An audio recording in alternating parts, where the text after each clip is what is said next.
मैं R K. Singh, DC, DO and RO Sirsa और Sirsa parliamentary constituency के अंदर सिरसा, फतेहाबाद और एक सब डिवीज़न आता है हमारा नरवाना का डिस्ट्रिक्ट जींद में।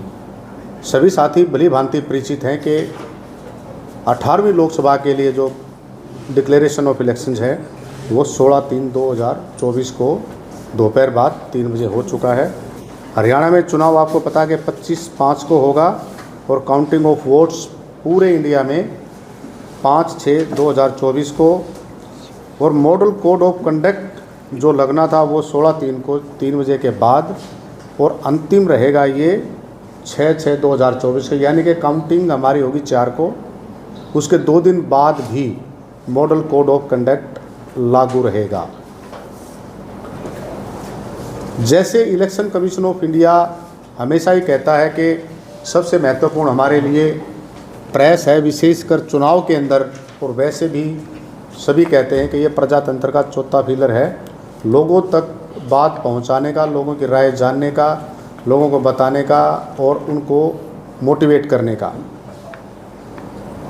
हमारे जो टोटल डिस्ट्रिक्ट सिरसा में कॉन्स्टिट्यूंसी आपको पता है कि एसी को यानी कि असेंबली कॉन्स्टिट्यूंसी 5 हैं, फतेहाबाद में 3 हैं, जींद में 1 है, नरवाना। टोटल होगी हमारी 9 और 03 एससी पार्लियामेंट्री कॉन्स्टिट्यूंसी सिरसा। आज की डेट में अभी तक, हालांकि ये फ्लक्चुएट होता रहता है क्योंकि अभी वोट बननी जारी है, तो हमारी टोटल 19,24,244 वोट यानी कि रजिस्टर्ड वोटर हैं 9 असेंबली कॉन्स्टिट्यूंसी के। 9 असेंबली कॉन्स्टिट्यूंसी का अर्थ ये हुआ कि 03 Sirsa SC parliamentary constituency. Narwana Jind के अंदर जो टोटल जो वोटर हैं वो 2,19,945, जिसमें से मेल 1,16,924 और फीमेल 1,03,019।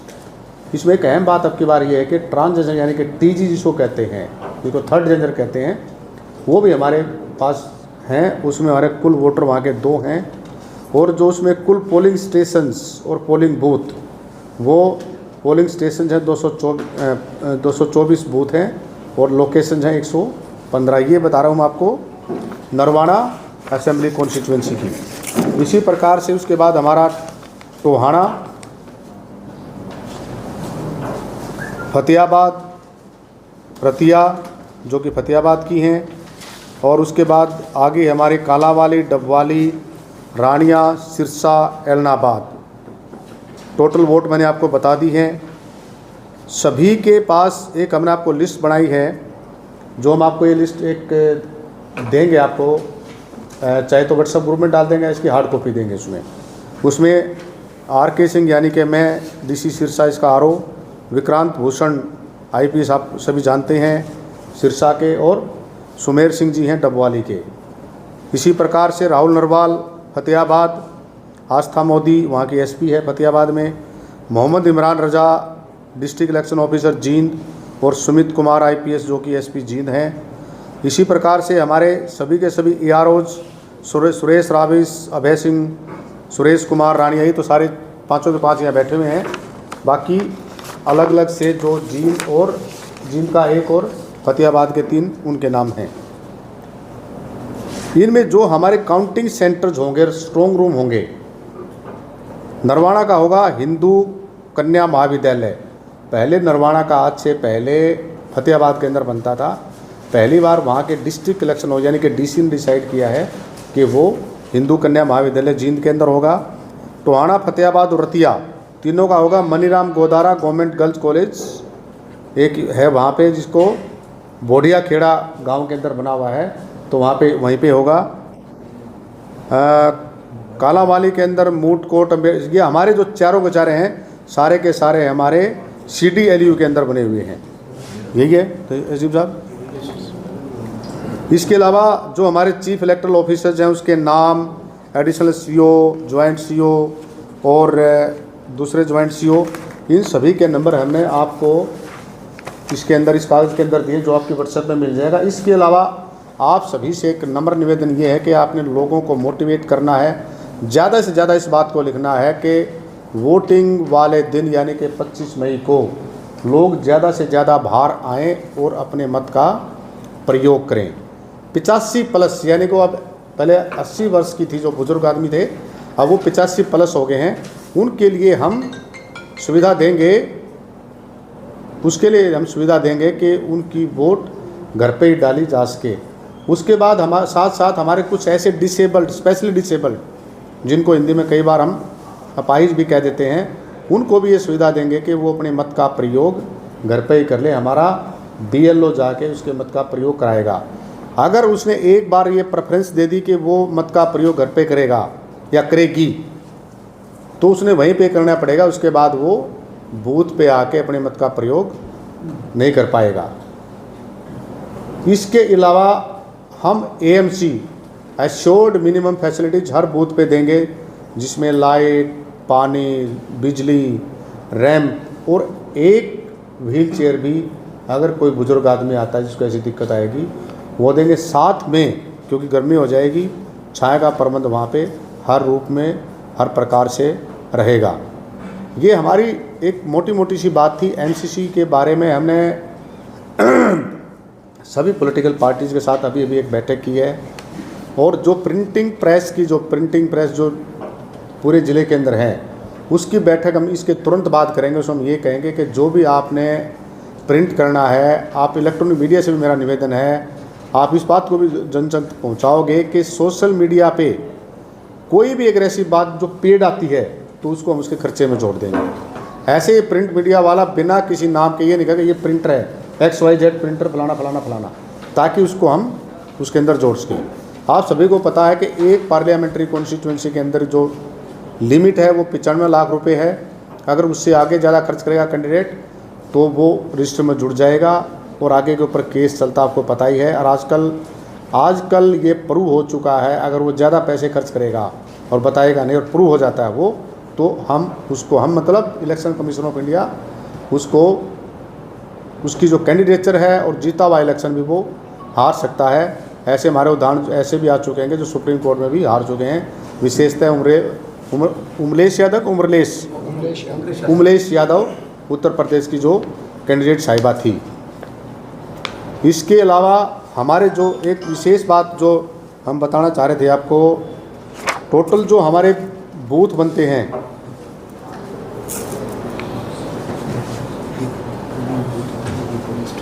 हाँ, टोटल जो हमारे पोलिंग बनते हैं 1035 और 1890 बूथ हो गए और स्टेशन हो गए 1035। ये सिर्फ सिरसा के सारे हैं भाई, टोटल हमारे, ये टोटल हमारे यानी कि पूरी 03 सिरसा पार्लियामेंट्री कॉन्स्टिट्यूंसी के हैं। हमने आपको सारी लिस्ट प्लस मेल और फ़ोन नंबर इस कागज़ के अंदर दिए हैं। हम आपको चाहेंगे कि आप गाए बगाए एक बार तो ज़रूर लगाओ कि इस अफसर का ये नंबर है, अगर ये दिक्कत आए तो इस पर दे दे। जैसे उदाहरण के तौर पर हमारे यहाँ के भी हैं, यहाँ के AROज भी हैं, और DC राहुल नरवाल का नंबर, मेल, ये सब कुछ आप अखबार के थ्रू ज़रूर लोगों तक पहुँचाएँ ताकि लोगों को पता लग जाए कि हमें की दिक्कत है। दूसरा एक विशेष बात, 1950 नंबर हमारा फंक्शनल है। आपसे निवेदन है कि कभी आप कॉल करके देखें, और ना हो तो मुझे बताएं, अखबार में लिखने से पहले मुझे बता दें। वैसे तो काम कर रहा है 100%, आपको बताएगा, आपका नोट करेगा। ये हमारे हरियाणा के जो चीफ इलेक्टोरल ऑफिसर हैं श्री अनुराग अग्रवाल जी, उसका नंबर, उसकी मेल, ये हमने सब कुछ आपको प्रोवाइड कर दिया। Thank you very much. अब आपसे निवेदन है कि क्या निर्देश दिए गए, उसके लिए हमें MCC की कॉपी दे दी गई है। उसके लिए एक बहुत बड़ी प्रेजेंटेशन जो अभी हमने आपकी बार, आज से पहले प्रेजेंटेशन नहीं देते, लेकिन अब की बार हमने प्रेजेंट करके बता के हमने क्या क्या करना है कि आपने कोई भी पोस्टर और बैनर लगाना है तो सिर्फ वही लगाएंगे जहाँ पे हमने जगह सुनिश्चित की है। उनको खर्चा बता दिया, उनको रजिस्टर बता दिया, 3 प्रकार के रजिस्टर होने चाहिए, आपका बैंक अकाउंट अलग होना चाहिए, हर चीज़ मॉडल कोड ऑफ कंडक्ट की हमने उनको बता दिया, प्लस उनको कॉपी भी दे दी है। सोशल मीडिया एक अहम मुद्दा रहता है, उस पर कैसे निगरानी रखी जाएगी? सोशल मीडिया पर तो विशेष निगरानी ये रहेगी, जहाँ पे पेड, 2 पॉइंट मैं क्लियर कर दूँ यहाँ पे, जहाँ पे पेड कंटेंट होगा या कोई भी ऐसी चीज़, कास्ट, क्रीड, रिलीजन, जिससे सोशल एमोसिटी यानी कि ऐसी दिक्कत आएगी, दुर्भावना होगी, उस पर विशेष नज़र रहेगा। और नज़र ये रहेगा उसकी जो सोशल मीडिया सेल की, जो सोशल मीडिया सेल हमारा है उसका हमारा DIO उसका यानी कि कमेटी का चेयरमैन है, और उसके साथ एक प्रोफेसर है हमारे CDLU के। इसका अर्थ मैं एक छोटी सी बात और बता देता हूँ, आपको एक ऐड करना बहुत ज़रूरी है। इसका अर्थ ये है कि हम सभी लोगों की जो X चैनल है या दूसरे हैं उस पर भी नज़र रखेंगे। जारी रहेगी तो वो चुनाव आचार संहिता के MCC के दौरान 2 प्रकार के काम होते हैं, हमारी टीम तैयार कर रही है उसको। एक काम तो शुरू हो चुके हैं, तो ये वो जारी रहेंगे, नया काम इस दौरान शुरू नहीं होगा। जैसे ये अभी मंजूर हुआ नहीं है, हाँ। टेंडर अभी लगाया गया है दोबारा, तो क्या अब ये चुनाव आचार संहिता के तहत आएगा या नहीं आएगा? ये हमारे स्तर पर नहीं, ये गवर्नमेंट ऑफ हरियाणा के स्तर पे है। अगर वो करेंगे तो उसकी परमिशन ले लेंगे इलेक्शन कमीशन से, अच्छा। No issue. दूसरा, कोई भी अगर शिकायत जैसे दर्ज कराना चाहे आप तक, तो क्या कोई व्हाट्सएप ग्रुप बनवाया आपने या क्या कोई नंबर दिया ऐसा कुछ? एज पर का तो हमारा DPRO है 24/7 अवेलेबल। डायरेक्ट जैसे आपके पास कोई सूचना देना चाहिए, टोल फ्री कोई नंबर आपने जारी किया ऐसा हो? कोई नंबर जारी किया हो? एक तो 1950 हमारा अवेलेबल है, एक तो मैं प्लीज नहीं 1950 बाकी आप देखो नोट होगा आपका कभी भी। अच्छा चलो आप एक काम और करो, ये भी नोट कर लो, चलो ये अच्छी बात है। आपने आप एक बार 1950 पर कंप्लेंट भी करके देखो और उसमें नोट भी उनके नोट हुई है कि नहीं हुई। लगता है तो आप CVGIL पे करो, 100 मिनट के अंदर कवर करेंगे हम। CVGIL ऐप डाउनलोड कर लो। इससे अच्छा तो कोई एक ऐसा व्हाट्सएप ग्रुप आप बना लेते हैं, तो उसमें जैसे आप CVGIL पे करो ना, आप ऑनलाइन ही रहेगा आपका, ना मैं कुछ कर सकता ना आप कुछ कर सकते। डायरेक्ट PCI भी देखेगा आपको इलेक्शन CVGIL। आप एक बार प्लीज़ रिक्वेस्ट ये है कि आप सभी CVGIL डाउनलोड कर लो। आप जाइए उसके अंदर, ऐप के अंदर CVIGIL कर दो डाउनलोड, यार इतना कोई हो तो कि अगर कोई इलीगल ट्रांसपोर्ट करता है तो दारू का, इलीगल से मतलब क्या हुआ, को राजस्थान से आ रही है, पंजाब से आ रही है, लेकिन मुझे नहीं लगता कि वहाँ से कोई ट्रांसपोर्ट है, क्योंकि रेट में ही मेरे ख्याल हमारे रेट भी ठीक है। ये अंतर है कुछ हजीम साहब? नज़दीक कौन लगता है पंजाब के आपका हजीम साहब?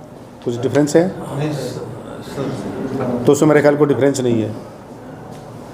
तीसरी बात यह है कि फिर जो अहम बात यह है कि जो इलेक्शन कमीशन बार बार रिपीट करता है कि press and electronic media our eyes, तो कुछ थोड़ी चीज़ कुछ आप बताओगे तो भी हम आगे प्रोसीड कर सकते हैं।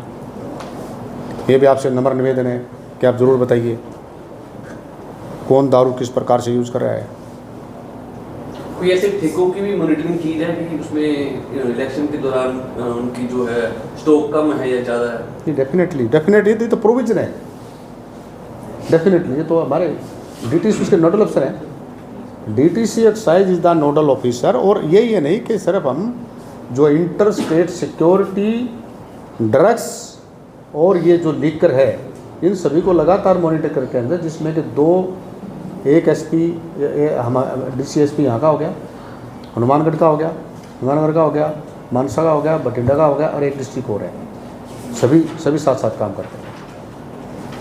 और हमारी वीडियो कॉन्फ्रेंस के थ्रू के साथ साथ अब हम पर्सनल मीटिंग भी करने जा रहे हैं। वो हमारे पास आएंगे और हम उनके साथ जाएंगे। जैसे उदाहरण के तौर पर मैं कल काफ़ी सारे वो देख के आऊँ नाके संग्रिया साइड में जाके, अभी तो रहते हैं काफ़ी। मैं पूरा का पूरा जो अपना वो जितनी भी बाउंड्री लगती है वो बाउंड्री अगले 2-4 दिन के अंदर उसको हम कवर करेंगे हर हालत के अंदर। एक सर, पेड न्यूज़ की पहचान का पैमाना क्या रहेगा सर? जब लगातार आप 3-4 न्यूज़ इकट्ठी छापते हो ना और उनको ऊपर नीचे करते हो, आप कौन से अंतर्यामी हो गए कि जो पता लग जाता आपको? आपका नहीं कर रहा मैं बात, कोई प्रिंट करने वाला। आप कौन से, मैं कौन सा अंतर्यामी हूँ कि अगर कोई मुझे ये लिखे 4 आदमी बैठे हैं, ये 5 आदमी, कि ये जीतेगा ये हारेगा, ये जीतेगा ये हारेगा, आपको डाटा यू आर नॉट, लिखने वाला कोई सिफोलॉजिस्ट है नहीं भाई। जो सिफोलॉजिस्ट होता है उसके बाद डाटा होता है। सिफोलॉजिस्ट कौन होता है? 2 चुनाव का आकलन डाटा के आधार पर करता है। वो कैसे करता है? उसके पास पूरे डॉक्यूमेंट, पूरी लिस्ट होती है उसके पास। वो कहाँ जाता है? वो जाता आम जनता के पास। मान ले कि 100 गाँव हैं, 100 गाँव के अंदर 10,000 आदमी हैं, 10,000 का उसका सैंपल होगा बाकायदा कि 5,000 से लेता है, 6,000 से लेता है वो। और वो एक बात और बताऊं, वो जब तक डाटा जारी नहीं करेगा, जब तक वो साइन नहीं कर ले, उदाहरण के तौर पर के पास जाऊंगा, मैं इस बात को बिल्कुल नहीं मानूंगा जब तक ये साइन ना करके दे। तो ये तो हो गया सिफोलॉजिस्ट। ये जिसने ये अगर ये लिख दिया एक ही लाइन में, ये जीत गया ये हार गया, ये पेड है सारा। बहुत सिंपल पैमाना है। मैं राजनीति विज्ञान का विद्यार्थी हूँ और सिफोलॉजिस्ट भी रहा हूँ और अभी भी हूँ। चुनाव के मद्देनजर हथियारों की अवैध प्रयोग ना हो उसके लिए 144 हमने लगा के पुलिस को स्ट्रिक्ट हिदायत दी गई है, सारे के सारे वहाँ पे जमा करा रहे हैं। अगर फिर भी कोई मिलेगा तो उसमें हम उसकी दिक्कत आएगी उसको बिल्कुल, अगर नहीं मानते तो हम उठा के एफ लॉन्च कराएंगे उसको, हटा दिए सारे तकरीर में हटा दिए। वो तो बताओ कोई, हम आपसे रिक्वेस्ट है बिल्कुल, हम तो देखो मैं श्रेयान सब के बीच में कर रहा हूँ, प्रेस ब्रीफिंग के बीच में कर रहा हूँ, इसी को बात जरूर बताओ।